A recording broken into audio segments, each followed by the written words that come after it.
My name is Matt Strong, and I'll be talking to you today about tennis. Tennis is a sport that's enjoyed by both old and young. Um, we see a lot of people playing tennis all the time. There's a lot of tennis courts located in everybody's pretty much local area. I know there's 8 courts located outside Bender Hall that are not used as often as they should be. Tennis is obviously a sport played with a racket and a ball. That's essentially all you really need to at least practice, let alone play.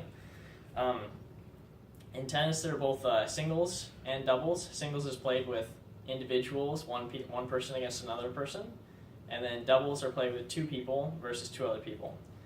Today I'll kind of be talking a lot more about high school tennis because that's where I have experience and I'm really an expert in. In high school, tennis is seen as a team sport because how it works is everybody receives rankings based on their own skill level. So the best player on the team will have the ranking of 1, and it'll go in a descending order all the way to 10. So if top 10 will always be the varsity players. Top 6 will usually be the ones playing singles when you go to meets against other schools. And so when you go to another school, both the rank 1s from each school will come together and play each other, and the rank 2s will play each other, and etc. And they'll count up their wins, each school counting up their wins at the end of the meet, and they'll decide who won, like which school won, based on who has the higher number. So high school is really where I became an expert at tennis and where I developed an interest in tennis. I had played soccer my whole life, up until my freshman year. And then sophomore year I ended up switching to tennis. I had a coach named Tony. He was really good at tennis and spent a lot of time teaching me, both individually and with the team. He drove us to all the meets. He was a really great guy. And I enjoy tennis because you are a part of a team, but you're also, the play is about individuals, so you have nobody to blame. I remember in soccer, I used to play goalkeeper, and it came with a lot of stress because if the ball went in, the whole team's thinking we lost this game because you missed it. So there's a lot of, in tennis, it's a very individualized sport where you put the stress on yourself, so if you lose, you have nobody to blame.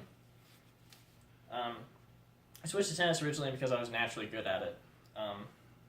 I'd always played soccer, but I was never any more than average at best. I've always found other sports to be really stressful, and it was not something that I really had an interest in doing for a long period of time, and tennis was something I found actually soothing and relaxing in comparison.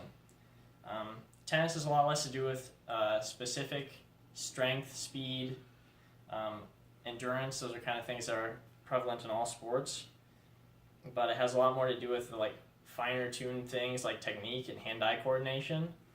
And it's interesting because hand-eye coordination is something that's completely, for the most part, a God-given talent thing, and then technique is something that's very practice-oriented. So I already had good hand-eye coordination, add to the fact that it was all about practice, so I could just keep hitting a ball over and over again, and I would get better at the sport. So that leads up to tennis as being a great sport for me, and something I plan to play for a long time to come. Thanks.